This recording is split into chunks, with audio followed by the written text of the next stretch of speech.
Vamos então abrir a palavra de Deus no texto de segunda carta de Paulo aos Coríntios, capítulo 12, versos 7 a 10.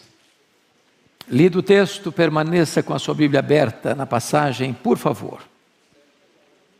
Paulo escreve assim: e para que não me ensoberbecesse com a grandeza das revelações, foi-me posto um espinho na carne, mensageiro de Satanás, para me esbofetear, a fim de que não me exalte.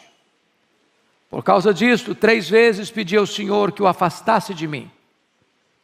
Então ele me disse: a minha graça te basta, porque o poder se aperfeiçoa na fraqueza. De boa vontade, pois, mais me gloriarei nas fraquezas, para que sobre mim repouse o poder de Cristo. Pelo que sinto prazer nas fraquezas, nas injúrias, nas necessidades, nas perseguições, nas angústias por amor de Cristo. Porque quando sou fraco, então é que sou forte. Amém? Vou falar sobre glória e sofrimento. Glória e sofrimento. Bom, é sabido de todos que a segunda carta de Paulo aos Coríntios é a sua carta mais pessoal. É a carta onde Paulo mais abre o coração para relatar os sofrimentos que passou ao longo do seu ministério.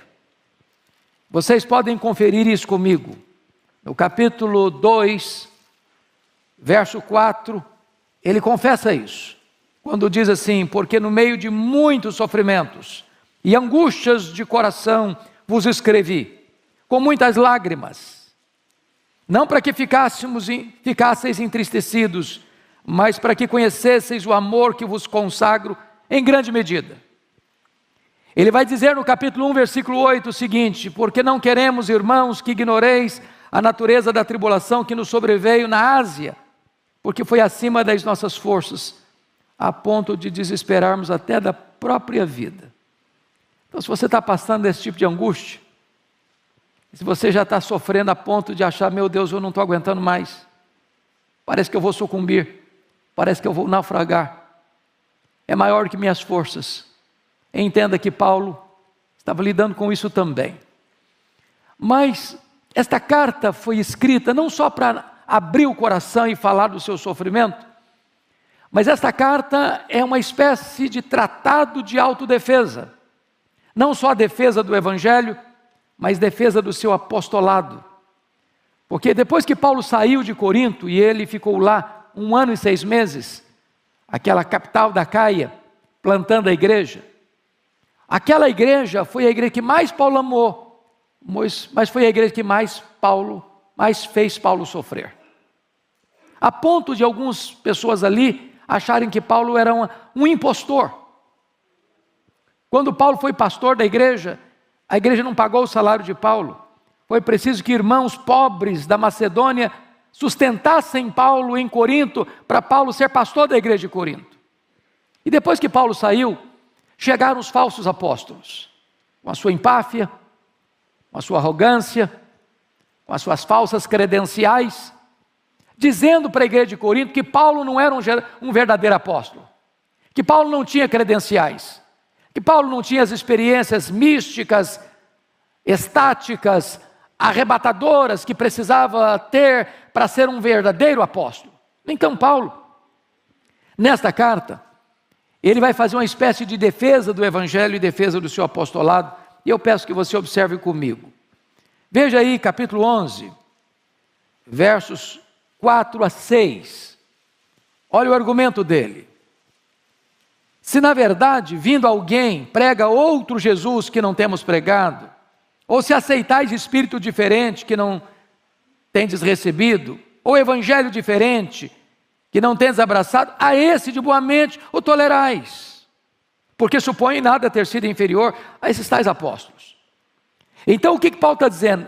É que a igreja de Corinto, que não dera acolhida a ele, como deveria ter dado, enquanto lá esteve, agora está acolhendo, com portas abertas, com o coração franqueado, os falsos apóstolos, que enaltecem a si mesmos. Veja comigo, no capítulo 10, no versículo 17 e 18, o que ele diz? Aquele, porém, que se glorie, glorie-se no Senhor, porque não é aprovado quem a si mesmo se louva, e sim aquele a quem o Senhor louva. Notinha de rodapé. Não fica bem você elogiar você mesmo. Então, que seja outro que elogie você. Os falsos apóstolos estavam se auto-elogiando. E Paulo diz, eles estão na contramão, até do bom senso. Mas tem mais, olha comigo aí, por gentileza, o capítulo de número 11, versos 18 a 20. O que ele vai dizer? E posto que muitos se gloriam segundo a carne, também eu me gloriarei. Porque sendo vós sensatos, de boa mente, tolerais os insensatos. Ele está usando uma linguagem irônica. Tolerais quem vos escravize, quem vos devore, quem vos detenha, quem se exalte, quem vos esbofeteie no rosto. Ele está fazendo uma crítica aos falsos apóstolos e uma crítica à igreja. Porque os falsos apóstolos se elogiavam, se enalteciam. E a igreja está sendo explorada por esses falsos apóstolos. Eles não estavam atrás do povo, estavam atrás do dinheiro do povo. Queriam explorar o povo, queriam usurpar o povo. E a igreja dando espaço para essa gente. Mas tem mais. Olha aí comigo, capítulo 11, versículo 30. Se tenho de gloriar-me, gloriar-me-ei no que diz respeito à minha fraqueza. Então eu quero terminar esse pano de fundo para entrar no texto. Paulo foi levado, na defesa do seu apostolado, a fazer uma coisa que ele não concordava em fazer. Em se autoelogiar, em se autopromover. Ele achava isso um contrassenso, uma coisa inadequada para um crente maduro. Porém, uma vez que os falsos apóstolos estavam dizendo e espalhando na igreja de Corinto que Paulo não tinha credenciais, que Paulo não tinha experiências tão arrebatadoras como as deles, que Paulo não era um homem qualificado, então Paulo forçosamente vai registrar uma espécie de experiência que era única dele, que nenhum outro tivera na semelhança dele, para mostrar suas credenciais. E aí é o que vai fazer no capítulo 12, versos 1 a 6. Claro que ele é tão modesto que não é capaz de botar na primeira pessoa, mas ele vai dizer o seguinte: olha, eu conheci um homem, ele está falando dele mesmo, que no corpo ou fora do corpo eu não sei, Deus o sabe, foi arrebatado até o terceiro céu. O primeiro céu é o céu que você vê a olho nu. O segundo céu é o céu do espaço sideral. O terceiro céu é o céu da habitação e do trono de Deus. Ele tivera outras visões, né? A Bíblia diz que ele teve uma visão lá no caminho de Damasco, quando ele foi convertido. A Bíblia diz que ele teve uma visão em Trode: passa a Macedônia e ajuda-nos.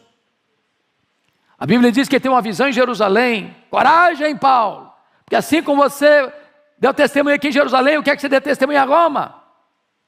Ele teve uma visão do anjo de Deus num navio, à beira de um naufrágio: coragem, nenhum desses 276 que estão no navio vão perecer, eu entreguei toda essa gente na sua mão. Mas agora, ele conta uma experiência de êxtase. E ele, ao ser arrebatado até o terceiro céu, ouviu palavras inefáveis, que não podem ser ditas, pela beleza, pela grandeza, pela majestade. E então, ele entra no texto que nós lemos, para mostrar uma coisa: Deus tempera na nossa vida glória e sofrimento.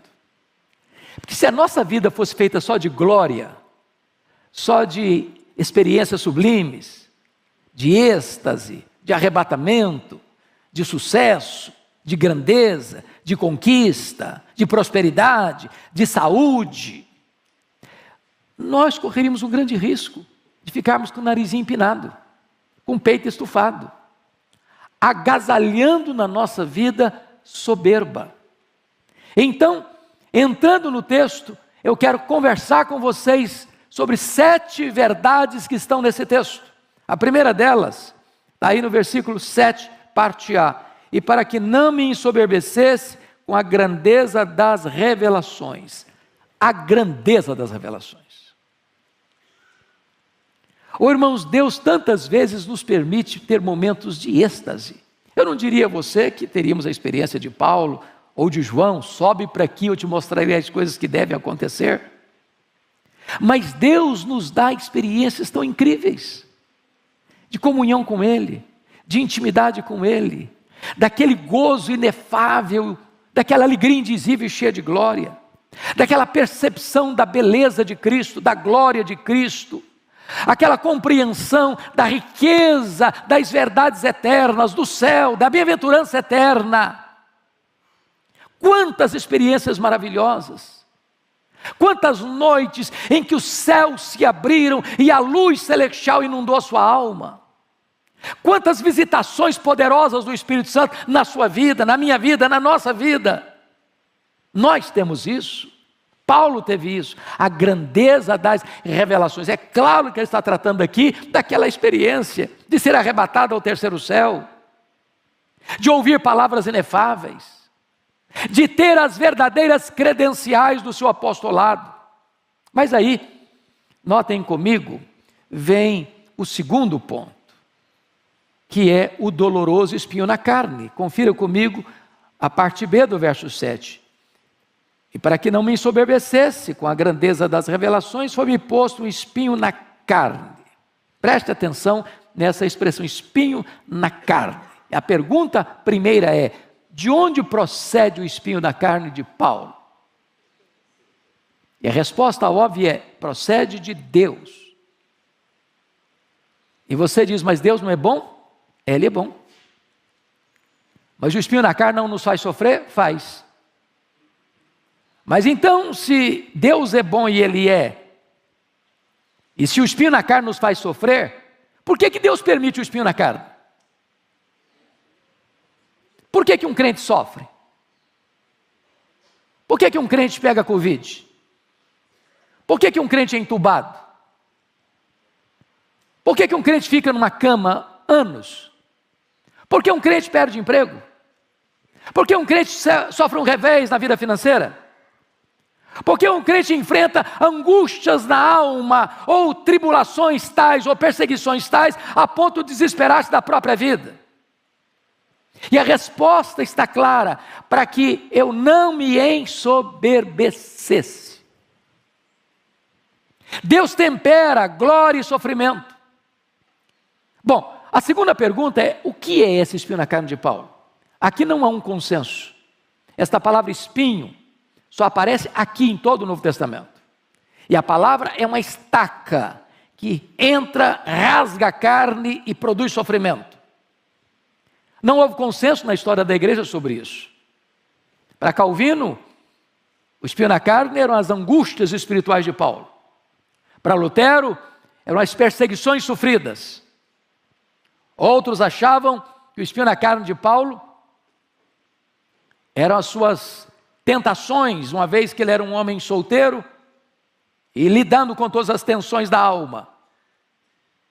Mas eu quero crer, e até estou convencido disso, embora não seja unanimidade esse entendimento, que o espinho na carne de Paulo era uma enfermidade física. Só para você chegar comigo a essa conclusão, vire 2 páginas da sua Bíblia. Gálatas 4, 13 a 15. Paulo saiu de Antioquia da Síria, foi para a região da Galácia. Galácia do Sul, Antioquia de Pisídia, Icônio, Derbe e Listra. E olha o que ele narra. Verso 13, 4:13. E vós sabeis que vos preguei o Evangelho a primeira vez por causa de uma enfermidade física. E posto que a minha enfermidade na carne vos foi uma tentação, contudo não me revelaste desprezo nem desgosto, antes me recebestes como um anjo de Deus, como o próprio Cristo Jesus. E aqui eu chamo a sua atenção, no verso 15, que efeito, pois, da vossa exultação? Pois vos dou testemunho de que, se possível fora, teríeis arrancado os próprios olhos para nos dar. Então, há uma ideia muito eloquente entre os estudiosos, que Paulo contraiu uma doença entre a sua saída de Antioquia da Síria e a sua chegada no destino da primeira viagem missionária. E muito provavelmente ele pega essa enfermidade em Antioquia, em perto da Panfilha, que era uma região alagadiça, pantanosa, e possivelmente ele pegou uma malária que dava uma dor de cabeça alucinante, afetando inclusive a visão. Porque os crentes queriam arrancar os próprios olhos para dá-los a Paulo. Isso não faz sentido se Paulo não tivesse uma enfermidade que afetasse a sua visão. Tanto é fato que Paulo tinha um secretário para escrever suas cartas. Por que não escrevia ele mesmo? Eu acho mais fácil eu mesmo escrever do que ditando para outra pessoa escrever. O raciocínio fica mais rápido, mais claro. Paulo chegou a chamar o sumo sacerdote de parede branqueada. Talvez ele não enxergasse tão claro, tão lúcido. O certo é, meus irmãos, que a enfermidade foi colocada nele, e talvez é isso que ele está falando, esse espinho na carne, para acicatar e trazer sofrimento, para que ele não se ensoberbecesse. Então eu quero dizer a você que muitos crentes ainda hoje sofrem. Você está sofrendo? Você lida com a enfermidade crônica? Precisa tomar remédio todo dia, todo dia? Pois é, às vezes Deus equilibra glória e sofrimento, para que a gente não se ensoberbeça. Terceira lição do texto, as bofetadas de Satanás. Olha aí o versículo 7, a parte C. Veja comigo. Foi-me posto um espinho na carne, mensageiro de Satanás, para me esbofetear, a fim de que eu não me exalte. Você pode perguntar, bom, mas para um pouquinho aí. O espinho na carne vem de Deus. E como é que se veio de Deus, Satanás bate na minha cara com esse espinho? Porque esta é a tarefa de Satanás. Quando a providência é carrancuda, e às vezes Satanás chega para você e diz assim, está vendo aí? Ó? Você não é crente? Você não anda com Deus? Você não é fiel a Deus? Você não faz as coisas direitinho? Você não obedece os preceitos de Deus? Está sofrendo. Está passando por essa magrela. Está passando por essa dificuldade. Olha o seu vizinho lá, ó. Não é crente igual a você, não anda com Deus igual a você, ele não reconhece Deus como você, ele não vive como você, está lá num vidão. Não tem a preocupação dos mortais. O corpo dele é sadio e inédio, já vem bronzeado de fábrica. E você está passando essa magrela toda. Se Deus amasse você, você não estava nessa. Se Deus amasse você, você não estava passando por isso. Deixa eu lhe dizer algo muito importante hoje. As pessoas mais usadas por Deus foram as pessoas que foram quebrantadas, buriladas, moldadas no cadinho do sofrimento. As grandes lições da vida nós não as aprendemos em dias de festa. Nós as aprendemos no vale da dor. Eu olho a história e vejo homens como Calvino, que passou boa parte do ministério dele acamado. E enquanto acamado estava, ia ditando para os seus secretários as obras que escreveu. Eu fico imaginando um homem da grandeza de Charles Haddon Spurgeon, que tinha gota, sofria, depressão, e muitas vezes tinha que se retirar do púlpito para ir se tratar. Eu fico olhando a história de um homem como John Bunyan, que ficou preso por pregar o evangelho em praça pública 14 anos. Eu fico olhando a história de um David Brainerd, que foi o missionário mais piedoso do século XVIII, e que morre precocemente aos 29 anos, experimentando um poderoso reavivamento espiritual entre os índios peles vermelhas, índios canibais, mas levando a eles a esperança do evangelho. Eu fico olhando a história de um advogado de sucesso, de Chicago, Dr. Spafford, muito rico, mas que ao ter 5 filhos, 1 filho e 4 filhas, sofre um golpe tremendo de ver o seu filho, criança ainda, morrendo. De ver um incêndio que quase destrói Chicago no século XIX e ele perdendo grande parte da sua fortuna. Ao receber a notícia de uma viagem que a sua esposa fez com as 4 filhas para a Inglaterra, e o navio naufraga, e a sua esposa lhe manda um telegrama: salva, porém só. E ao viajar para o encontrar a sua amada esposa, diante daquele drama terrível, o Deus que inspira canções de louvor nas noites escuras, coloca no coração dele esta música: se paz a mais doce me deres gozar, se dor a mais forte sofrer, ó seja onde for, tu me fazes saber que feliz com Jesus sempre sou. Esta música tem abençoado milhões de pessoas ao longo dos anos.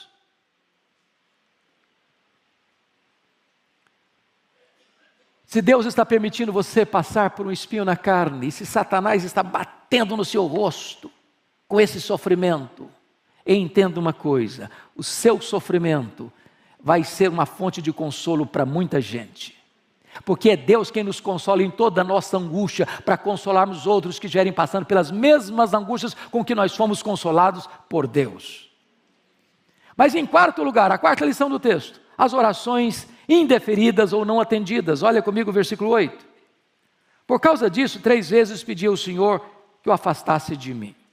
Notem comigo, irmãos, Paulo era um homem de oração. Paulo era um homem que orava até por gente que ele nunca tinha visto. Paulo orava incessantemente. Paulo orou por muitas pessoas doentes, elas foram curadas. Paulo orou e Deus ressuscitou Eutico. Um milagre extraordinário. Agora Paulo está doente. Agora Paulo está orando por ele mesmo, e uma oração honesta, profunda, sincera e perseverante. Orou 3 vezes, como Jesus orou no Getsêmani: Pai, se possível, passe de mim este cálice. Ele pede a cura, ele pede o alívio. E Deus disse para ele: não, eu não vou lhe curar. Eu não vou tirar o espinho. Tem horas que o que mais queremos é alívio do sofrimento. Tem horas que o que você anseia é que você fique livre daquilo que se apresenta como algo que machuca você, que dói em você. É um problema familiar, é um problema de saúde, é um problema financeiro, é um problema emocional. Você sabe qual é o espinho que você enfrenta. E talvez você que está aqui já orou por isso há tanto tempo, e tantas vezes.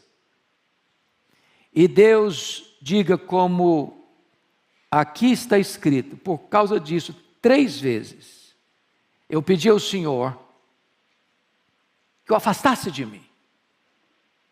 E Deus diz para você: não. Paulo pediu substituição, e Deus respondeu para ele: transformação.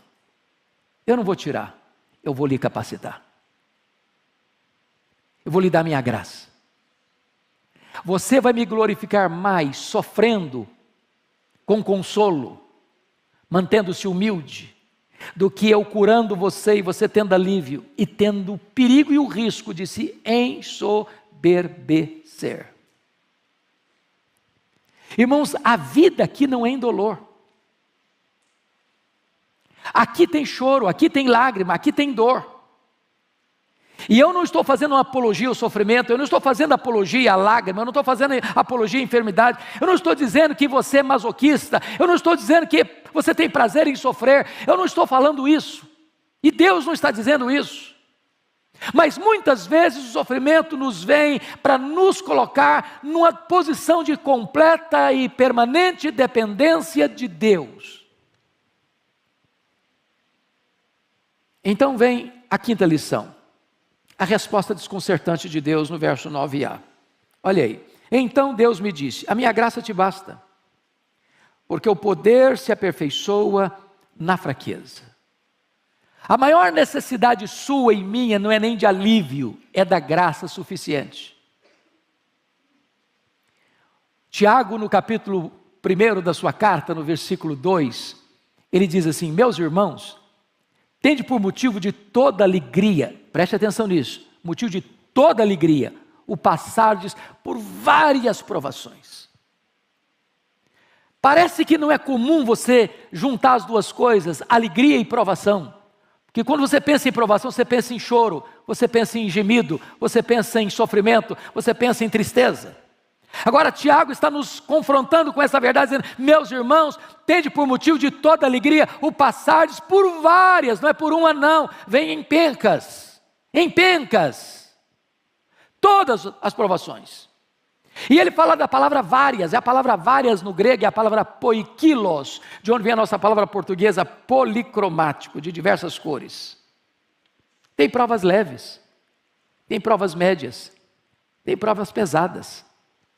Tem prova que tem a cor de rosinha, igual esmalte de noiva. Tem provação que vem com rosa-choque. Tem provação que vem com cinzento, bem firme. Tem provação que é tenebrosa. Tem provação que você passa por ela de nave espacial. Tem outra que você passa de carro de corrida. Tem outra que você passa andando. Tem outra que você passa engatinhando. Mas sabe o que a Bíblia diz? Que para cada cor de prova que você enfrenta, existe a multiforme graça de Deus. E a palavra multiforme é a mesma palavra poiquilo. Sabe o que a Bíblia está dizendo? Para cada cor de prova que você enfrenta, existe uma cor de graça suficiente para sustentar você. Deus nunca vai deixar você sozinho, Deus nunca vai deixar você desamparado, Deus nunca vai largar você no meio do caminho, Ele vai sustentar você. A minha graça te basta, Paulo, o meu poder se aperfeiçoa na fraqueza.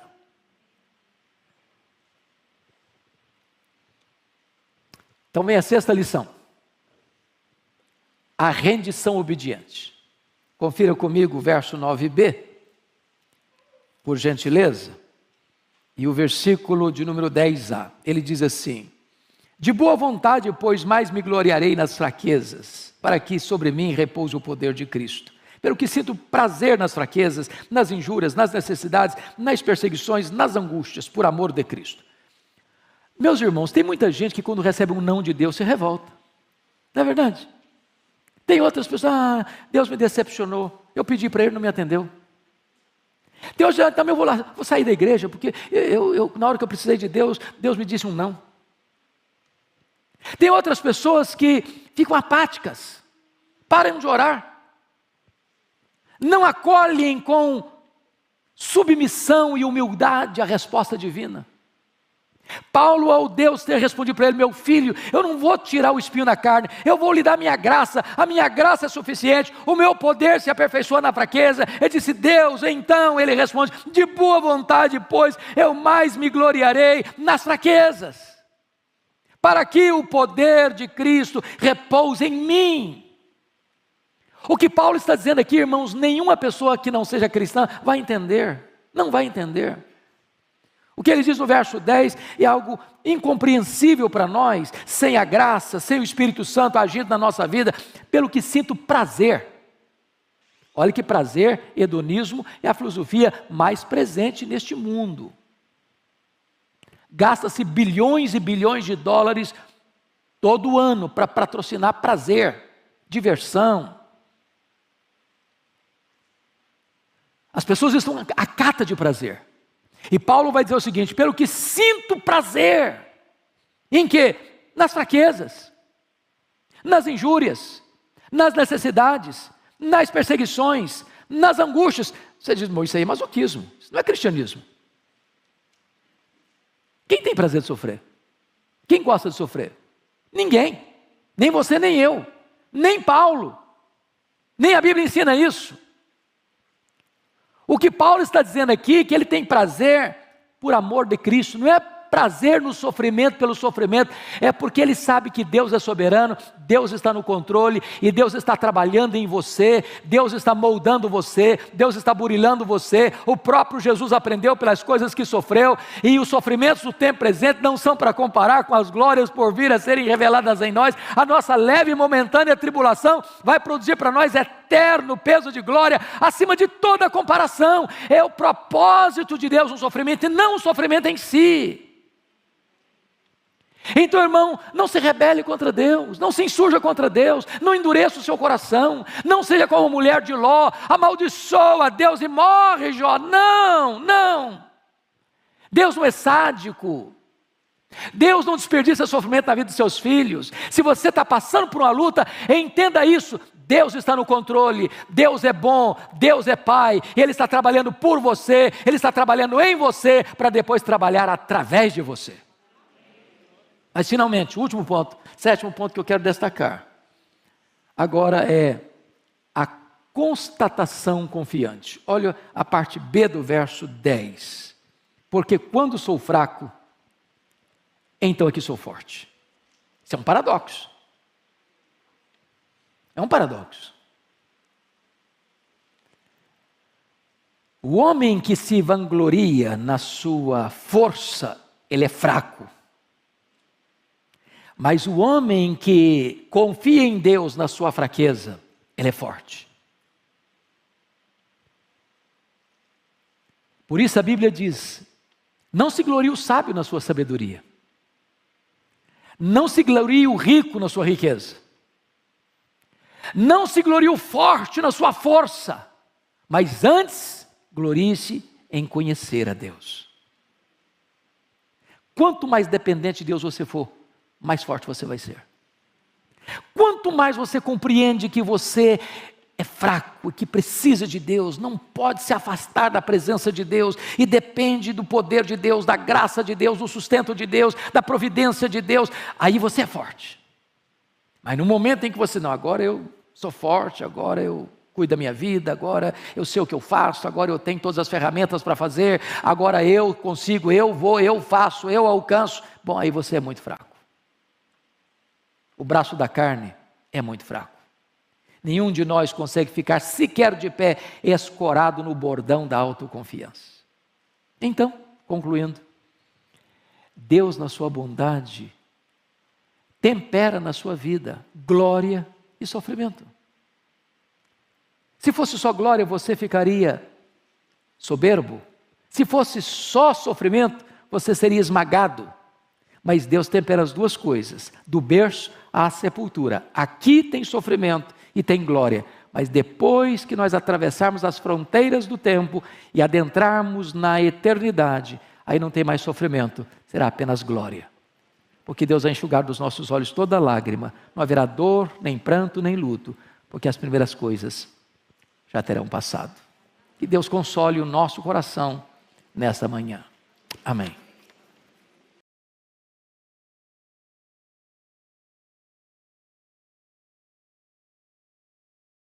E eu peço a você que abra a sua Bíblia comigo, na primeira carta de Pedro.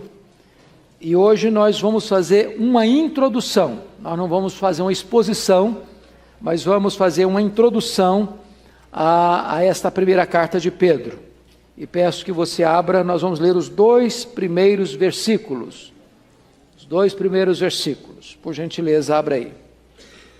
Está escrito o seguinte: Pedro, apóstolo de Jesus Cristo, aos eleitos que estão, ou que são forasteiros da dispersão, no Ponto, Galácia, Capadócia, Ásia e Bitínia, eleitos segundo a presciência de Deus Pai, em santificação do Espírito, para a obediência e a expersão do sangue de Jesus Cristo, graça e paz vos sejam multiplicadas.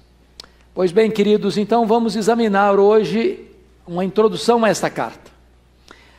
A carta de Pedro, ou as duas cartas de Pedro, são chamadas de cartas católicas. A palavra católica, acho que todos vocês sabem, que significa universal. Então são cartas universais. diferentes das cartas de Paulo. Paulo escreveu suas cartas a igrejas específicas ou a pessoas específicas. Então ele escreve para a igreja de Roma, ele escreve para a igreja de Corinto, ele escreve para as igrejas da Galácia, do Sul, que ele fez na primeira viagem missionária. Ele escreve para a igreja de Éfeso, para a igreja de Filipos, para a igreja de Colossos, para a igreja de Tessalônica. E ele escreve para pessoas específicas, para Timóteo, para Tito e para Filemon. Porém, as cartas de Pedro são cartas endereçadas a várias pessoas, não especificamente fulano ou beltrano ou ciclano, mas para diferentes pessoas. Então nós chamamos essas cartas de cartas universais ou cartas católicas. Se você perceber, esta carta de Pedro, primeira carta, é uma espécie de tratado doutrinário acerca da fé cristã e da conduta cristã. Pedro dá o conteúdo do Evangelho e diz assim nesta carta: agora você, em virtude do que você recebeu, você deve viver dessa e dessa e dessa maneira. É sempre assim as cartas bíblicas. Primeiro tem doutrina, depois tem ética. Primeiro tem doutrina, depois tem aplicação para a vida. É claro que Pedro diverge um pouquinho de Paulo, porque Paulo é mais pedagógico nesse sentido. Paulo tem o cuidado de dar uma seção doutrinária bem específica, para a segunda parte dar uma parte prática bem específica. Pedro vai misturando essas duas coisas. Ao mesmo tempo que trata da doutrina, ele já entra com a aplicação da doutrina. Tá bom? Bom, dito isso, eu gostaria que então nós fizéssemos algumas considerações introdutórias. Primeiro, quem é o autor da carta? Quem é o autor desta carta? É claro que o próprio texto está dizendo Pedro, apóstolo do Senhor Jesus Cristo. Por que esses documentos antigos não são como os nossos hoje, onde você só assina no final do documento e não no começo do documento? Via de regra, hoje quando você vai mandar uma carta, você dirige ao fulano de tal, dá todo o conteúdo e lá no finalzinho você escreve seu nome, não é isso? Nós usamos hoje. Naquela época não era assim. Por que não era assim? Primeiro você coloca o seu nome, antes de colocar o destinatário. Primeiro o remetente, para depois o destinatário. Porque os livros não eram como os nossos. Eram rolos. Então, para que a pessoa não tivesse que desenrolar todo aquele longo documento para saber quem mandou, logo no começo já vem o nome da pessoa que está mandando. E para quem está mandando. Depois vem o conteúdo. Então é por isso. A primeira carta de Pedro foi o primeiro livro do Novo Testamento a ser validado no cânon. Então, é o primeiro livro a ser aceito no cânon, como um livro inspirado. O testemunho dos pais da igreja foi unânime de que Pedro escreveu essa carta. O testemunho dos reformadores foi unânime de que Pedro de fato escreveu essa carta. Todos os eruditos bíblicos conservadores foram unânimes em afirmar que Pedro foi quem escreveu essa carta. A dúvida só vem no século XIX por parte dos críticos liberais, que mais tarde eu vou dizer por que eles colocaram em xeque se foi Pedro mesmo que escreveu essa carta, e daqui a pouquinho eu vou dizer para vocês por quê, com mais detalhes, e já vou só adiantar. É que 1 de Pedro é o melhor grego de todo o Novo Testamento. Então os críticos dizem, mas Pedro era um camarada iletrado, e como é que ele escreveu uma carta e ainda com o grego mais refinado? Então questionam a autoria de Pedro, e nós vamos dizer por que essa análise não está apoiada. No contexto imediato, internamente do próprio livro e também do seu contexto geral. Bom, quem foi esse Pedro? Vamos fazer apenas um resuminho de quem foi Pedro? Pedro era filho de João, irmão de André. Pedro nasceu em Betsaida. Betsaida é uma cidadezinha que ficava ao redor do mar da Galileia. Pedro era casado. Pedro foi morar, depois de casado, em Cafarnaum, que foi a mesma cidade que Jesus adotou como sua cidade, quartel-general do seu ministério. Pedro era um empresário de pesca, sócio, juntamente com André, dos dois filhos de Zebedeu, Tiago e João. Pedro foi chamado por Jesus para ser um pescador de homens. Pedro foi mais tarde escolhido como apóstolo de Jesus Cristo e o líder deles, tanto antes da sua queda como depois da sua restauração.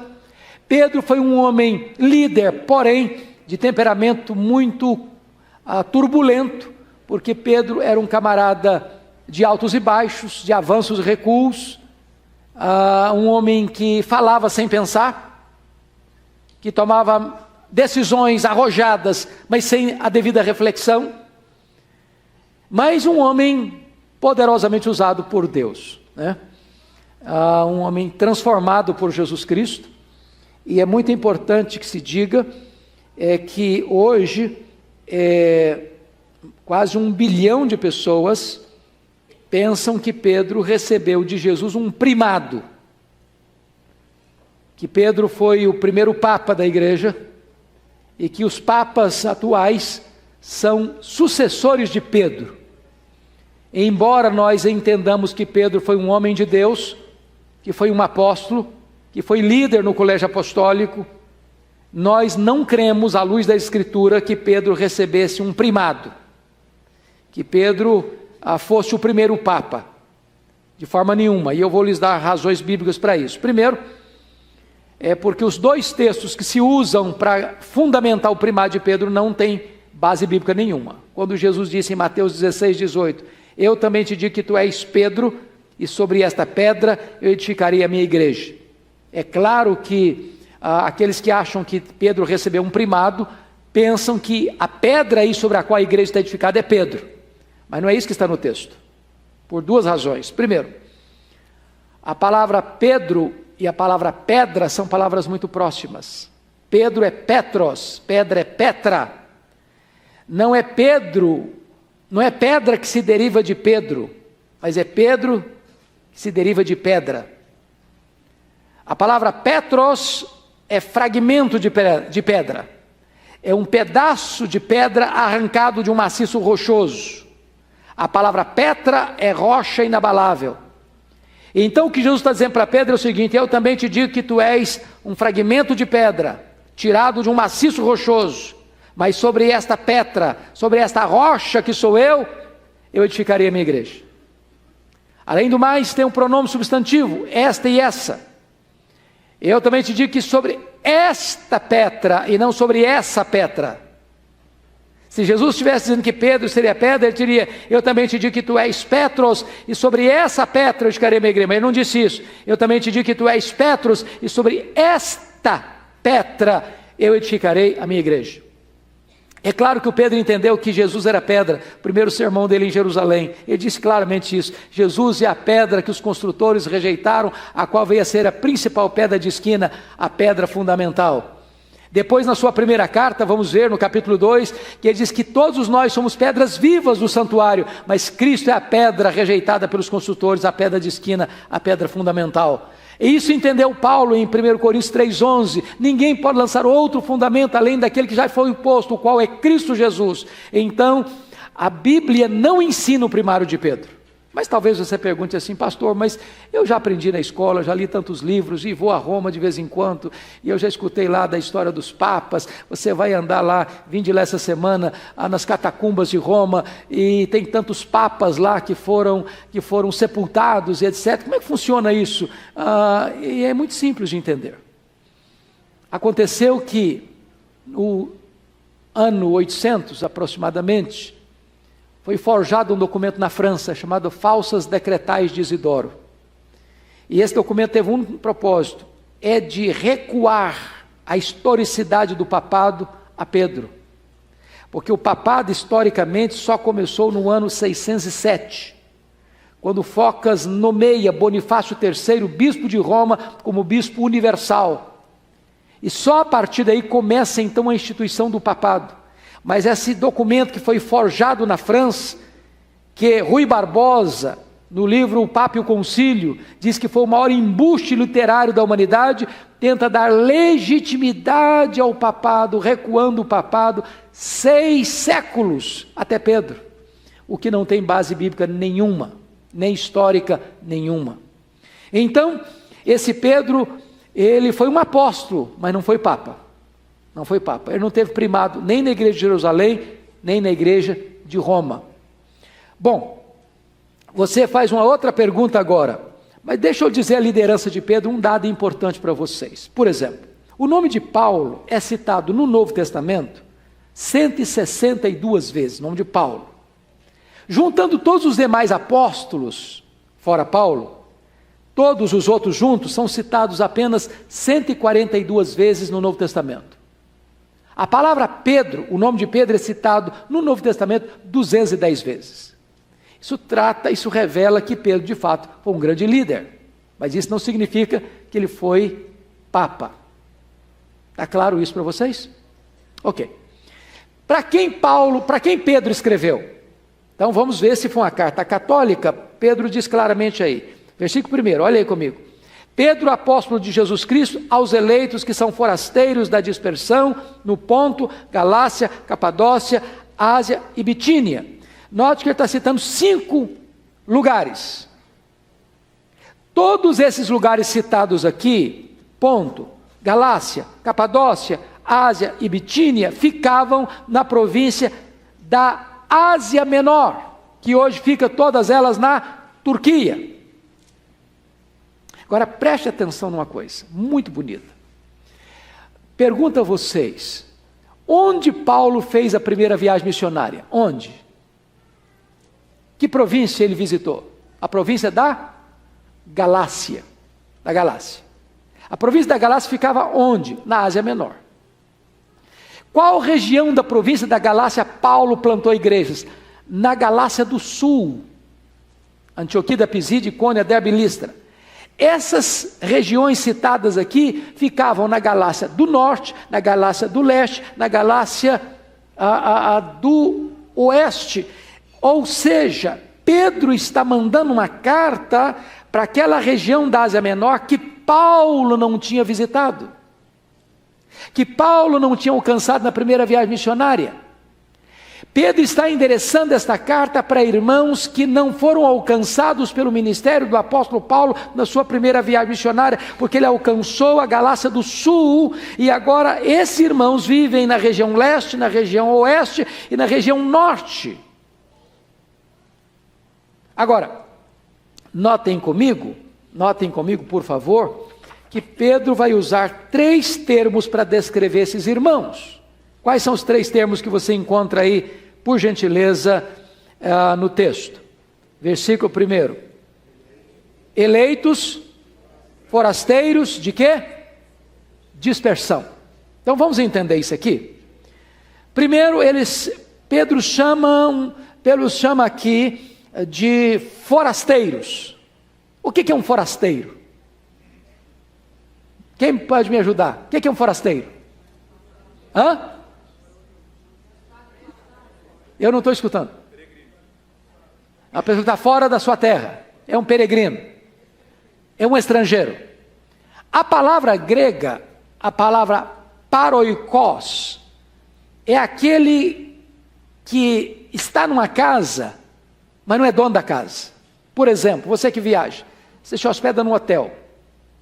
Naquele momento que você está lá no hotel, você é o dono daquele quarto.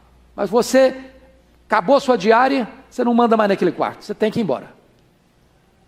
Aquele quarto não é seu, aquela casa não é sua, é um paroikos. É diferente do dono da casa.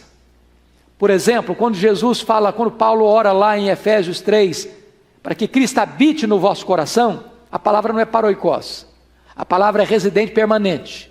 Você é o dono da casa, você tem as chaves da casa, você tem os documentos da casa, você faz reforma na casa, você joga os móveis da casa para cá, você joga os móveis da casa para lá, você joga os móveis para fora da casa, você é dono.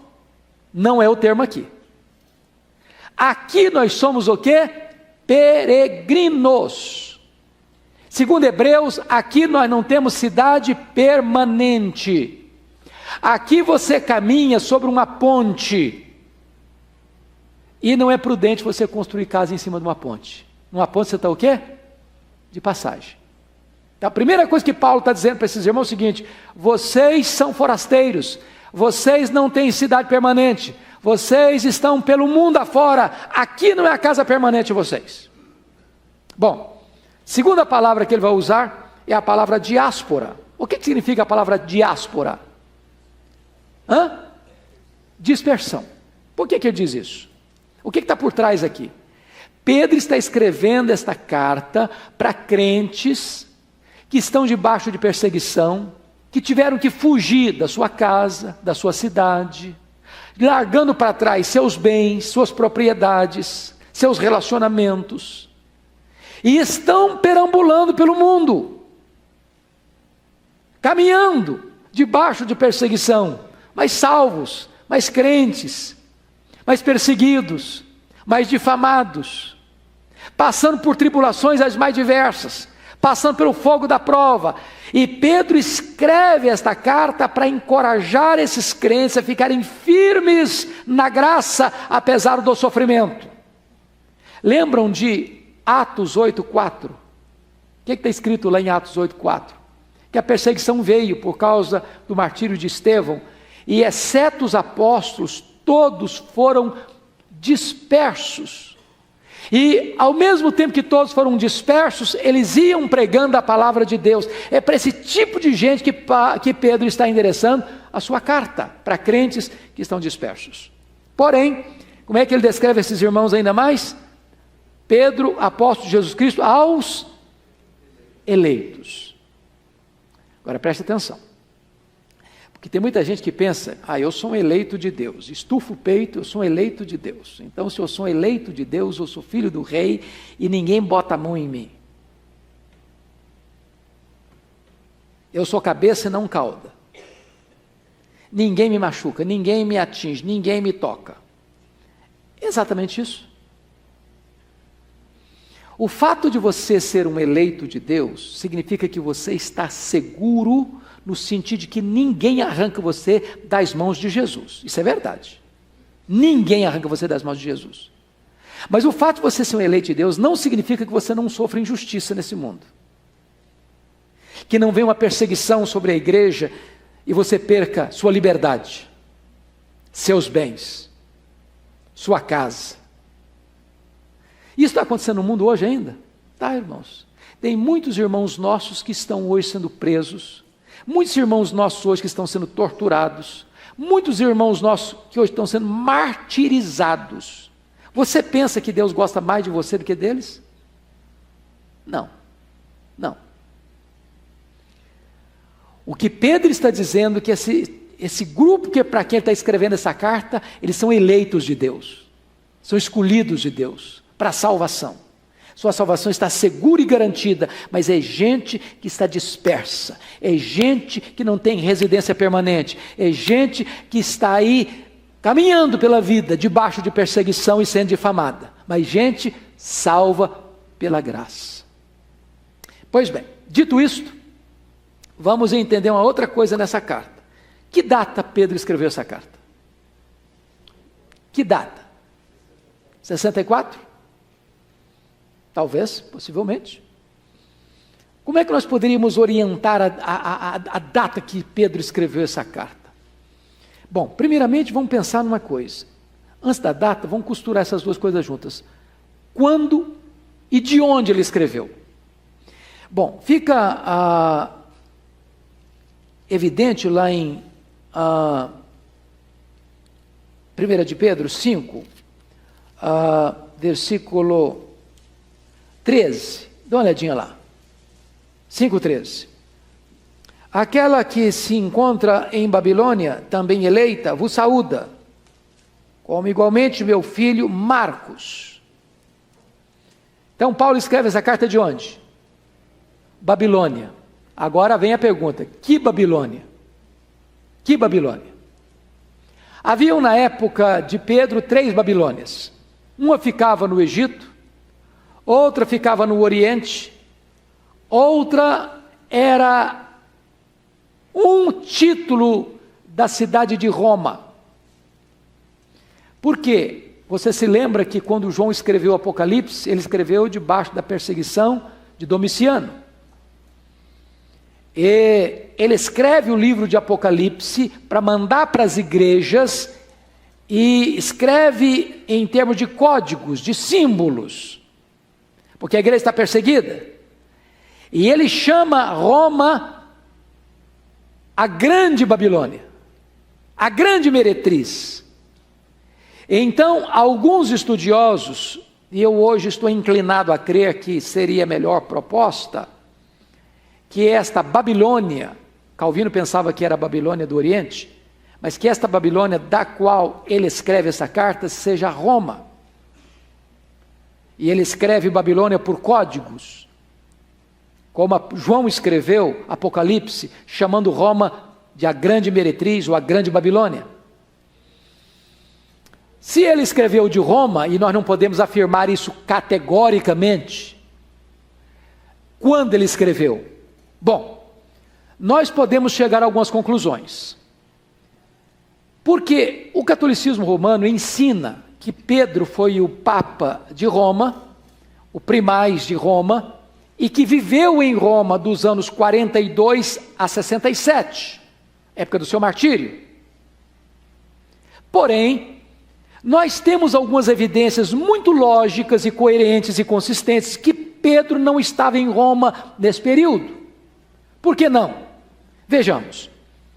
Quando Paulo estava indo para Jerusalém, no final da sua terceira viagem missionária, de caminho para Jerusalém, ele escreve a sua carta aos romanos. Lembram disso? E na última parte da carta aos romanos, no capítulo 16, Paulo faz a mais longa lista de saudações de todas as suas epístolas. Ele faz 28 citações de pessoas que viviam em Roma. Se Pedro fosse bispo de Roma, ou Papa de Roma, e Paulo escreve uma carta à igreja de Roma, e não saúda o seu líder maior, Paulo seria acusado de ser uma pessoa descortês com seu colega de apostolado. Por que que não cita Pedro? Muito provavelmente porque Pedro não estava lá. Segunda razão, quando Paulo estava preso em Roma, na primeira prisão, anos 61 e 62, Paulo escreve Efésios, Filipenses, Colossenses, Filemon, de Roma. E ele fala de saudações de pessoas que estavam com ele em Roma, para as igrejas, e não cita Pedro nenhuma vez. Por que não? Se ele está debaixo do primado de Pedro em Roma, e ele não cita Pedro, seria uma deselegância de Paulo. Por que ele não cita Pedro? Porque muito provavelmente Pedro não estava lá. Então, nós podemos concluir que Pedro escreveu essa carta, se de Roma foi, entre os anos 63, que foi um ano depois que Paulo sai da primeira prisão, e os anos 67, onde diz a tradição que ele foi condenado à morte e crucificado.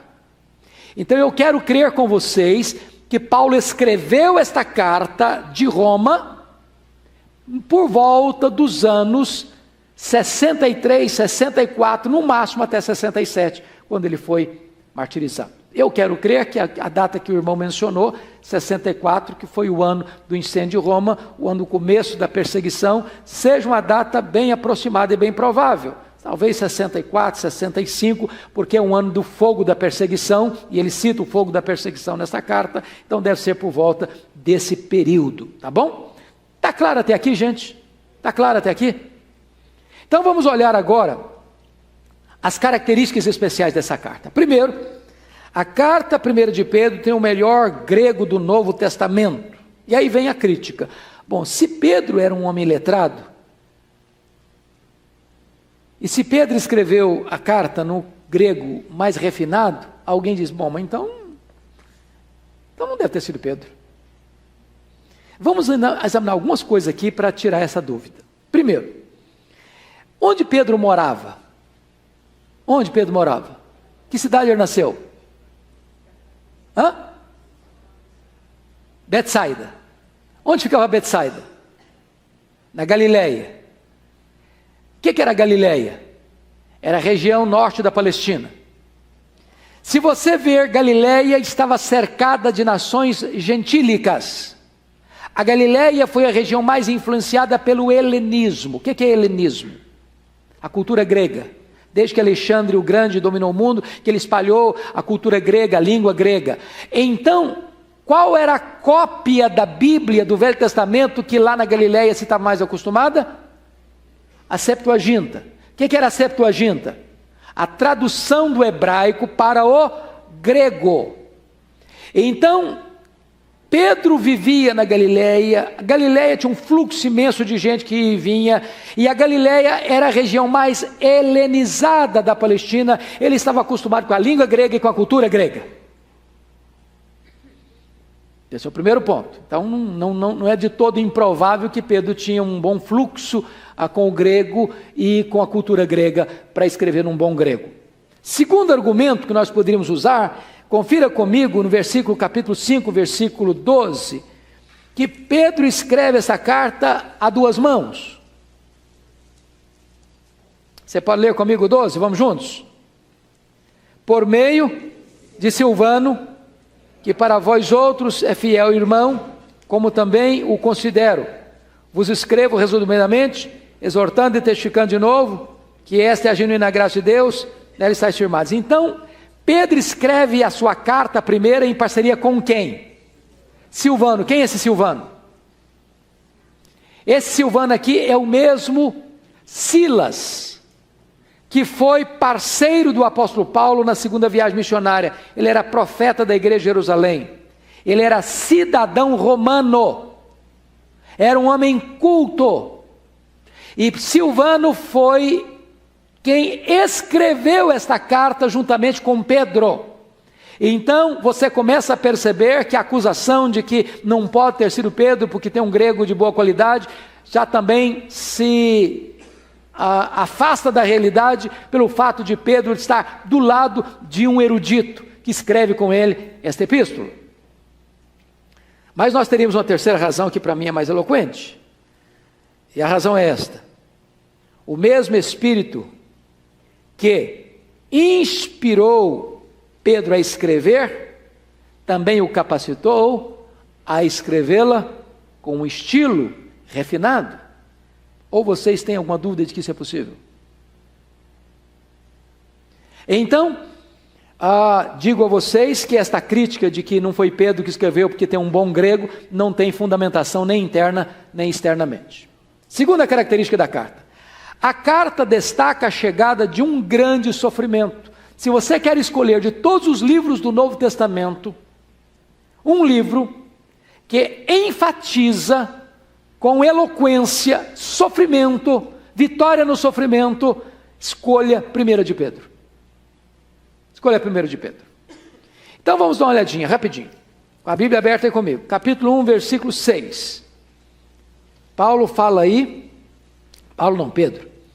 Nisto exultais, embora no presente, por breve tempo, se necessário, sejais contristados, o quê?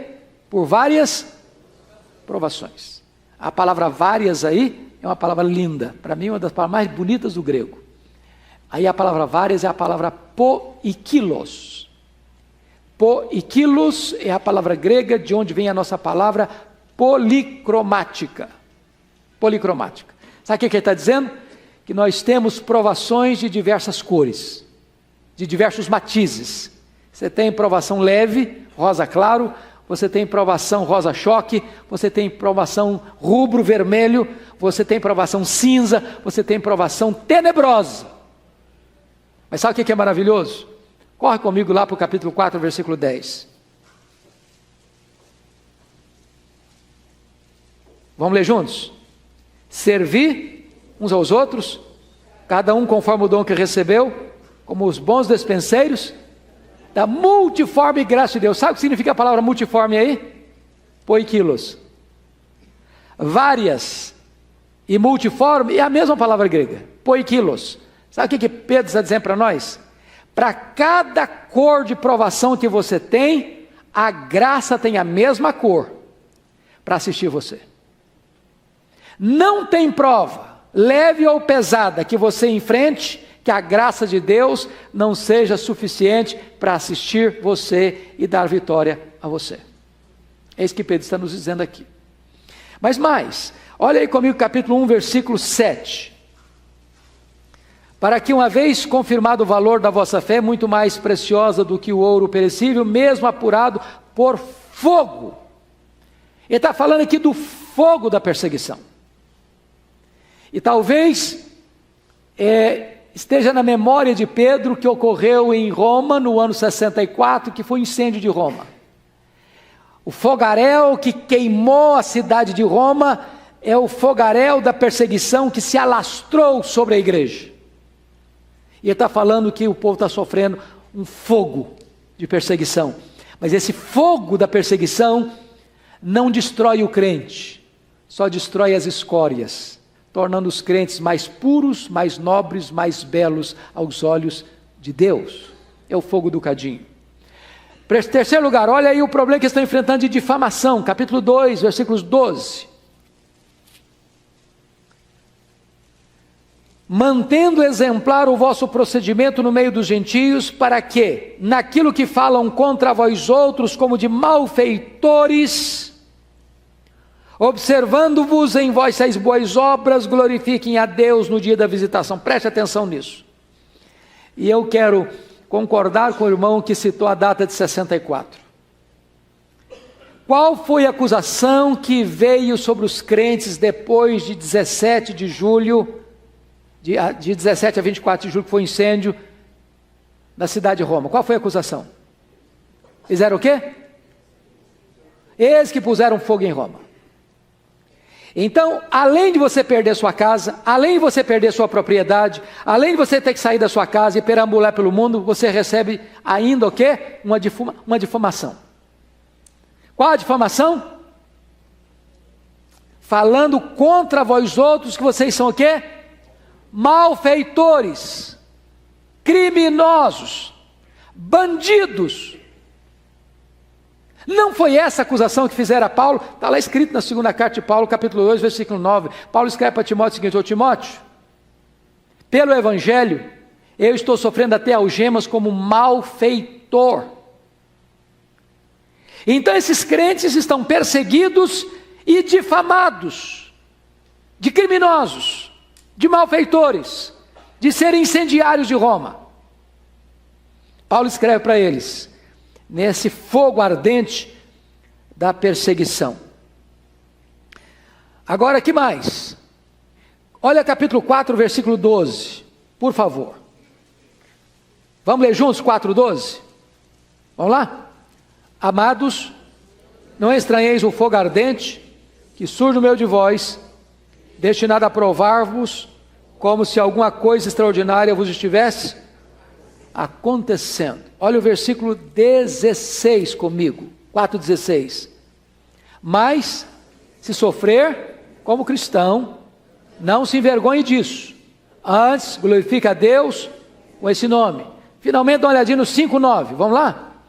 Resistir-lhe firmes na fé, certos de que sofrimentos iguais aos vossos estão se cumprindo na vossa irmandade, espalhada pelo mundo. Então note você que não é uma perseguição localizada, é uma perseguição generalizada. Bom, se você está passando por luta, não pense que você é exceção não. Ao redor do mundo tem irmãos seus que estão sofrendo as mesmas provações. É para essa gente que Pedro está escrevendo. Mas olhe bem uma coisa. Você, na linguagem de Pedro, deve estar pronto a sofrer. Olha o capítulo 3, versículo 14.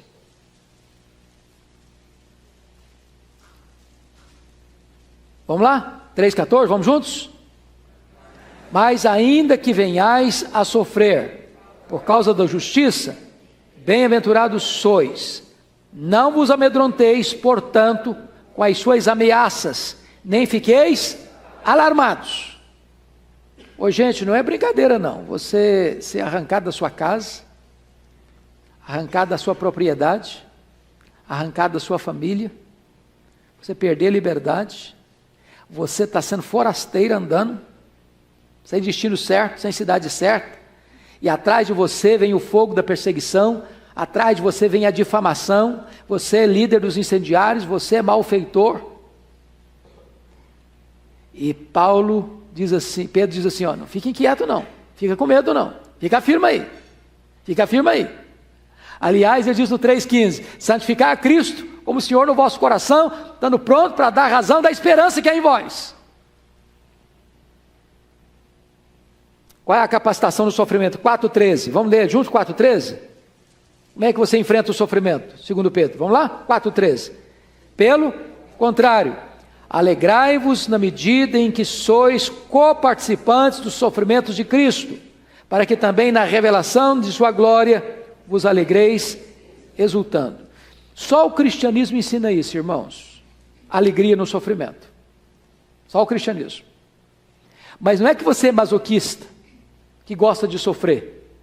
É que você entende que no sofrimento Deus está tendo um propósito maior, que é a glória de Deus e o testemunho do Evangelho. Pois bem, qual a outra ênfase desta carta, além do sofrimento? Ele trata solenemente nesta carta sobre a graça de Deus. É a graça de Deus que assiste a gente. E se você perceber, confira comigo 5,12, ele deixa claro aí para nós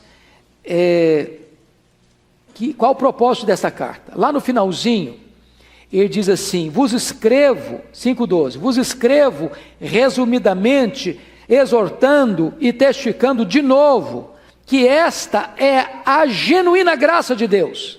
Nela está aí firmes. Então, Pedro está escrevendo sobre o que mesmo? A genuína graça de Deus. Fique firme nela. Não importa o que aconteça com você, firme os seus pés nessa rocha. Essa é a ênfase que Pedro diz nessa carta. Qual outra ênfase que ele vai dar? A doutrina da Trindade. Volta comigo ao capítulo 1. Olha, leia, por gentileza, versos 1 e 2. Vê se você encontra a Trindade aí. No versículo 2. Leia comigo o verso 2, vamos lá? Eleitos, segundo a presciência de Deus Pai, em santificação do Espírito, para a obediência e a expressão do sangue de Jesus Cristo, graça e paz a vós outros sejam multiplicados. Você está vendo a Trindade aqui? O Pai elegendo, o Espírito Santo santificando, e o sangue de Jesus redimindo. Você encontra aqui o Pai, o Filho e o Espírito Santo trabalhando aqui a sua salvação. O plano é do Pai, a execução é do Filho, a aplicação da redenção é do Espírito Santo. Essa é a ênfase também que Pedro está trazendo nesta epístola. Mas tem mais. Veja você que Pedro vai destacar de forma muito bonita nesta carta a doutrina de Cristo. Quem é Cristo na primeira de Pedro? Vamos ver. Primeiro, encontramos nesse versículo 2 que é por meio dele que nós somos redimidos, resgatados e salvos, né? Esta é uma verdade gloriosa, sublime, que ele vai nos trazer. Segundo, quem é Cristo para nós? Olha o capítulo 2, versículo 21. Você pode ler o capítulo 2, 21 comigo? Vamos lá? Porquanto, para isso mesmo fostes chamados, pois que também Cristo sofreu em vosso lugar, deixando-vos exemplo para seguir os seus passos. Então, se você estiver sendo perseguido, passando por tribulação,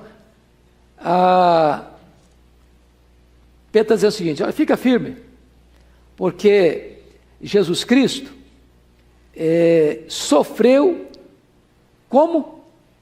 Como é que ele sofreu? Em vosso lugar, deixando para vocês o quê? Exemplo. O que você deve fazer? Seguir as pegadas dele. Então quem é Cristo para nós? Cristo é o nosso Redentor. Segundo, Cristo é para nós nosso exemplo. Exemplo em quê? No sofrimento. Exemplo no sofrimento. Terceiro, quem é Cristo para nós? Olha aí, versículo 3,18. Vamos ler juntos 3,18? Pois também Cristo, vamos juntos, todos nós. Pois também Cristo morreu uma única vez pelos pecados, o justo pelos injustos, para conduzir-vos a Deus, morto sim na carne, mas vivificado no Espírito. Então, quem é Cristo para você aqui? É aquele que morreu pelos seus pecados. A morte de Cristo, portanto, é uma morte vicária. O que significa vicária? Substitutiva. Ele morreu no seu lugar, ele morreu à sua morte. A morte que você deveria sofrer como punição do seu pecado, que o salário do pecado é a morte, ele morreu por você. Por você. Então, se ele morreu por você e pagou a sua dívida, você que crê nele não deve mais nada. Você está quites com a justiça, quites com a lei. Você está justificado, nenhuma condenação pesa mais sobre a sua vida. Isso é glorioso, porque ele morreu pelos seus pecados passados, presentes e futuros. Irmãos, preste atenção, se a salvação fosse pelas obras, quando é que a pessoa receberia a salvação? No começo ou no fim? Pergunto, no começo ou no fim? No final, é claro. Porque se fosse no começo, você poderia dar uma tropeçada, dar uma caída, aí perdeu, acabou. Então só no final. Agora eu pergunto a vocês, quando é que Deus dá a salvação para você? No começo ou no fim? No começo. Isso significa que quando Cristo morreu pelos seus pecados, Ele morreu para pagar os seus pecados do passado, do presente e do futuro. Aí você pergunta assim, pastor, mas e eu não continuo pecando? Sim, continuo pecando. E como é que fica esse pecado? A questão básica é a seguinte: quando Jesus morreu pelos seus pecados, você foi declarado justo lá no tribunal de Deus. Mas quando ele morreu pelos seus pecados, você saiu da posição de réu, condenado à morte, para a posição de filho. Agora você, embora peque, você não perde mais o status de filho. Agora o seu pecado não é um pecado que condena você ao inferno. O seu pecado condena você a perder a comunhão com Deus. E então quando você que é filho de Deus peca, você não tem prazer no pecado mais. Não é assim com você? Se você é crente, se você é salvo, você tem prazer no pecado, eu pergunto? Você peca assim, está pecando, faz uma maluquice, e tranquilo, não estou nem aí. É assim que acontece com um crente? Não. Quando um crente peca, o que acontece no coração dele? Sente tristeza, sente pesar. Ele sabe que ele está errado. E o que ele faz quando ele sabe que ele está errado? Ele confessa e pede perdão. E o que acontece quando ele confessa e pede perdão? O sangue de Jesus purifica o quê? De todo pecado. Você é perdoado, e você é perdoado, e você é perdoado, e você é perdoado. E você ora, perdoa-nos as nossas dívidas, assim como nós perdoamos os nossos devedores. Então, só notinha de rodapé. Às vezes eu escuto as pessoas orando o Pai Nosso na igreja, assim, perdoa as nossas dívidas. Não, Deus não perdoa as nossas dívidas, Ele perdoa a nós. Perdoa-nos. Está percebendo a diferença? Deus não está perdoando a dívida, Deus está perdoando você. Então, ao orar o Pai Nosso, preste atenção para você orar igualzinho, está na Bíblia. Perdoa-nos as nossas dívidas, e não perdoa as nossas dívidas. Deus perdoa você. É a você que Ele perdoa, louvado seja Deus. Tá? Então, preste bem atenção, que Pedro está nos ensinando esta gloriosa doutrina aqui, que Ele morreu por quê? Pelos nossos pecados. Morreu quantas vezes? Uma única vez, não precisa morrer mais. Quando Cristo morreu, meus irmãos, prestem bem atenção nisso aqui, isso é glorioso. Eu fico tão empolgado que eu não vejo o relógio passar, está passando rápido demais. Isso é tão glorioso, você saber que Cristo morreu pelos seus pecados, é entender que acabou todo aquele ritual de sacrifícios do judaísmo. Não tem mais matança de cordeiro. Não tem mais derramamento de sangue em cima do altar de bronze. Não tem mais necessidade de um sacerdote, um sumo sacerdote entrar uma vez por ano lá e fazer uma oblação pelo pecado. Não tem mais necessidade de nada disso.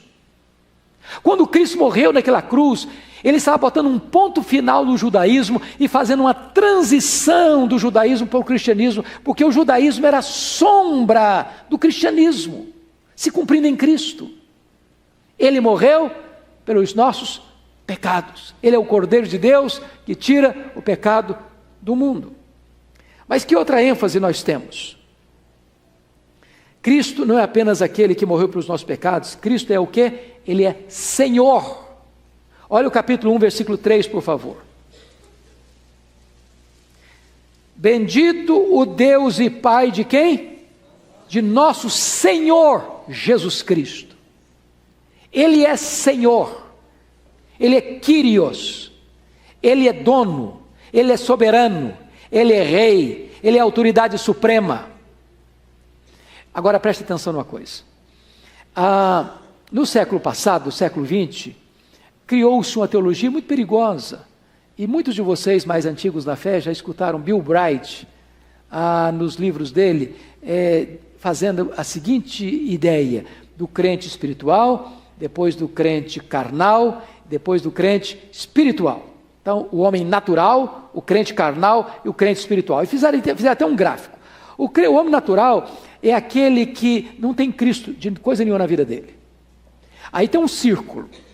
Aí o crente carnal é o Cristo, em vez de Cristo estar no centro da vida dele, é o eu que está no centro da vida dele. O crente espiritual é o crente que Cristo está no centro da vida dele. Aí ele diz assim: o crente carnal é aquele que recebeu Jesus como Salvador, mas ainda não recebeu Jesus como Senhor. Eu pergunto a vocês, isso é possível? Essa teologia é boa? Não. Ninguém é salvo a não ser que creia no Senhor Jesus. Enquanto Jesus não é o Senhor da nossa vida, Ele não é nosso Salvador. Para você ter uma ideia, a palavra Salvador aparece apenas 22 vezes no Novo Testamento. A palavra Senhor aparece 650 vezes no Novo Testamento. A grande ênfase do Novo Testamento é que Jesus é o Senhor. Essa é a ênfase de Pedro. Pois bem, vamos um pouquinho para frente. Qual outra ênfase que ele dá? Ele mostra nesta carta a obra do Espírito Santo. Versículo 2 do capítulo 1, o que ele diz aí? Eleito segundo a presciência de Deus em santificação do Espírito. Então ele vai tratar da santificação do Espírito Santo na nossa vida. Quem nos santifica é o Espírito Santo. É o Espírito Santo. Se você perceber, lá no capítulo 4, 14, você pode ler para mim lá comigo? 4, 14? Vamos ler juntos? Se, pelo nome de Cristo, sois injuriados, bem-aventurados sois, porque sobre vós repousa o Espírito da glória de Deus. O que é ser injuriado, gente? O que é ser injuriado? É alguém que chega e joga lama no seu nome, na sua honra, difama você, fala mal de você, conta mentira a seu respeito, destrói a sua reputação. E aí Pedro vem dizer o seguinte: olha, se você está sendo injuriado, fica triste não, se alegre por isso, se é por causa da justiça, porque repousa sobre você o Espírito da glória. No meio de tanta luta, de tanta prova, de tanta acusação, você tem uma alegria indizível e cheia de glória. Aliás, dá uma olhadinha no capítulo 1, versículo 8. Isso para mim é um dos textos mais lindos. Essa semana eu escrevi uma pastoral sobre esse versículo. Eu acho isso aqui impressionante. Vamos ler juntos, com voz bem eloquente, 1:8. Vamos lá? A quem, não havendo visto, há mais, no qual, não vendo agora, mas crendo, exultais, com alegria indizível e cheia de glória. Hoje a gente sabe o que eu penso? Quem aqui tem assim o hábito de vez em quando ir num estádio de futebol assistir o time da sua preferência? Quem? Eu tenho vontade de ir, ainda vou. Eu quero ir. No dia que o meu time estiver melhor e pegar um adversário bem fraco para não sair de lá derrotado. Agora, você já viu com que vibração um torcedor pula na arquibancada na hora que o seu time faz um gol? Quem já assistiu a seleção brasileira numa Copa do Mundo, numa final, e o Brasil está ganhando, e diz gol. Gol. É assim que a gente reage. Você quer pular e jogar até a televisão para cima, gol! Aí Pedro está dizendo que você que tem Jesus, você que, embora não esteja vendo fisicamente Jesus, mas você conhece Jesus, você se alegra com alegria indizível e cheia de glória. Você acha que tem espaço para esse tipo de oração na igreja? Eu estava pregando ontem numa igreja Assembleia de Deus, uma igreja muito preciosa e amada, e eu estava falando que às vezes a minha experiência de rodar pelo Brasil afora, tem igreja que eu chego, é aquela que nós chamaríamos de ultraconservador. Não tem nada de errado com isso, mas as pessoas não esboçam uma reação. Você não sabe se ela está gostando, se ela não está gostando, se ela está acompanhando, se ela não está acompanhando. É um negócio assim, congela a imagem. Congela. A pessoa está de um jeito, você fica desesperado. Tem outro lugar também que a pessoa está tão emotiva que você não sabe se ela está entendendo o que você está falando. Agora, irmãos amados, não dá para ficar assim de cara amarrada, é uma alegria indizível e cheia de glória. É isso que é o Evangelho. É isso que Pedro está trazendo para esse time, que não é time que está sendo promovido, não. Não é gente que está hospedado no hotel 5 estrelas em Roma, não. É gente que perdeu sua casa, que perdeu sua propriedade, que está sendo difamada, que o fogo da perseguição em cima dela. Você entendeu isso? E quanta gente reclama, murmura, lamenta, qualquer coisinha você está gemendo, qualquer coisinha você está murmurando, qualquer coisinha você está aborrecido com a vida, qualquer coisinha você está reclamando de Deus. Nós precisamos estudar essa carta com esse sentimento do que Deus fez por nós. Veja mais, quando nós temos mais um pouquinho de tempo. Esta carta é uma carta que enfatiza a bênção e a glória da igreja cristã. Olha comigo capítulo 2, versículo 9. Olha aí que coisa linda. Vamos ler juntos? Só um pouquinho. Vamos ler o 8. Não, só o 9 mesmo. Vamos ler o 9. Vamos juntos, o 9 e o 10. É o 9 e o 10 que eu quero. Vamos juntos? Vós, porém, sois raça eleita, sacerdócio real, nação santa, povo de propriedade exclusiva de Deus, a fim de proclamardes as virtudes daquele que vos chamou das trevas para a sua maravilhosa luz.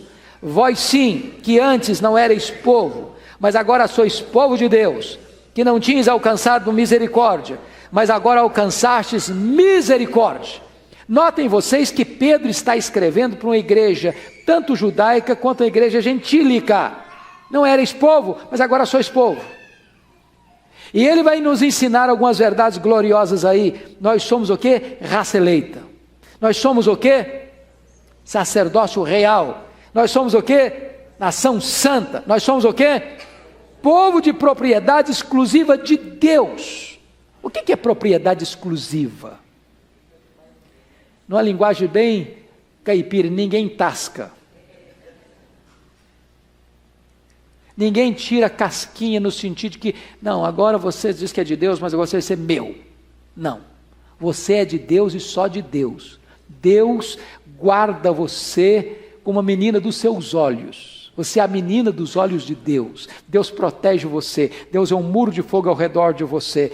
Você está escondido com Cristo em Deus, assentado nas regiões celestes. Significa que eu não vou ser provado? Não. Significa que apesar da prova, ninguém pode tirar você dos braços de Jesus. Isso é maravilhoso, irmãos. Isso é glorioso. Pois bem, vamos um pouquinho mais. Esta carta é uma carta que destaca que a nossa salvação é o fundamento da nossa alegria. A sua alegria não é em virtude que você é uma pessoa que tem uma boa formação, a gente tem alegria nisso, não tem? Claro que tem. Você tem uma família maravilhosa, é claro que você tem motivo de alegria. Você mora numa casa confortável ou num apartamento confortável, isso é motivo de alegria. Você tem pão sobre a sua mesa todo dia para comer, isso é motivo de alegria. Você tem saúde, ou você tem um bom plano médico, ou você não tem plano médico, mas você tem médicos amigos, ou você não tem médicos amigos, você vai para o SUS e mesmo lá com dificuldade você ainda é atendido. Você tem amigos, você tem liberdade de ir e vir. Você tem direitos, ainda que não tão seguros, mas alguns direitos básicos garantidos. Você tem liberdade de sair da sua casa, vir aqui para a igreja, sem que ninguém pare no caminho perguntando, você está levando Bíblia aí? Tantas coisas boas. Porém, a razão da nossa maior alegria, irmãos, é que nós temos uma salvação eterna. Eterna. Nós estamos aqui de passagem.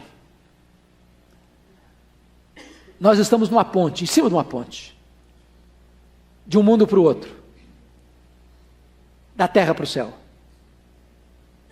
Do tempo para a eternidade. Da história para a transhistória. E em cima da ponte não é sensato construir casa. Você pode ter bens? E tem, louvado seja Deus. Você tem posses? E tem, louvado seja Deus. Mas não põe o seu coração nisso não. Isso vai ficar. O fogo vai destruir. Mas você tem uma salvação e uma herança eterna, imaculada nos céus. Você pode ser perseguido? Pode. Mas ninguém tira de você essa herança. Pedro está dizendo que esta convicção da salvação é que dá a você motivo de uma alegria indizível e cheia de glória. Vamos dar uma olhadinha no 4, 12, 13. 4, 12, 13. Eu vou encerrando por aqui. Vamos lá? Amados, não estranheis o fogo ardente que surge no meio de vós, destinado a provar-vos, como se alguma coisa extraordinária vos estivesse acontecendo. Pelo contrário, alegrai-vos na medida em que sois participantes dos sofrimentos de Cristo, para que também, na revelação de sua glória, vos alegreis exultando. O que ele está dizendo é o seguinte, aqui é prova. Então se a provação chegar, não estranhe não, como se fosse uma coisa, meu Deus do céu, eu não esperava que tivesse provação. Não espere provação sim, vai ter luta sim. O mundo vai ser hostil sim. Se você for fiel a Deus, você vai ser criticado sim. Mas você, apesar disso, você deve exultar e se alegrar, porque a sua salvação vai ser consumada na gloriosa volta do Senhor Jesus. Que Deus os abençoe, irmãos. Que Deus nos dê graça. E eu só queria concluir então, fechando com o último ponto, que esta carta aponta para a segunda vinda de Cristo. Eu queria só que você olhasse comigo, capítulo 5, versículo 4. Vamos lá? 5, 4, vamos juntos? Ora, logo que o Supremo Pastor se manifestar, recebereis a imarcessível coroa da glória. O que é a palavra imarcessível? Quem me dá um sinônimo? Não? Que não pode extinguir-se. Que mais? Que não murcha. Imperecível. Logo que o Supremo Pastor, quem é o Supremo Pastor? Jesus Cristo. Então, deixa eu dar uma dica bonita para vocês de homilética aqui. Leia o Salmo 22, 23 e 24, numa sentada só, num fôlego só. Qual a diferença que você vai ver entre esses três salmos? O 22 fala da morte, o 23 fala da vida, o 24 fala da glória. Jesus Cristo nos é apresentado na Bíblia, no Novo Testamento, de três maneiras. Ele é o bom pastor, ele é o grande pastor e ele é o supremo pastor. O bom pastor é o Salmo 22. Com o bom pastor ele deu a vida pelas ovelhas. O grande pastor é o Salmo 23. Ele vive para as ovelhas. O supremo pastor é o Salmo 24. Ele voltará para as ovelhas. Então, como bom pastor, ele morreu pelas ovelhas. Como grande pastor, ele vive para as ovelhas. Como supremo pastor, ele voltará para as ovelhas. Este é o nosso glorioso Redentor. E é disso que vamos tratar na exposição desta carta. Então, sugiro a vocês, até peço a vocês, que leiam esta carta. 5 capítulos. Leia em casa. Porque na próxima vez, daqui a 15 dias, se Deus permitir, nós exporemos já a partir do primeiro capítulo, entrando então na exposição da carta, tá bom? Vamos ficar em pé e vamos orar com gratidão a Deus.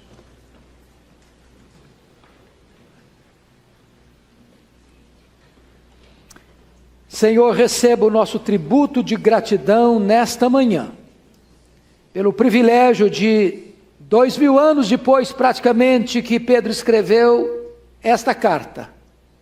Ela é ser tão atual, ser tão viva, ser tão oportuna, ser tão necessária para a nossa vida.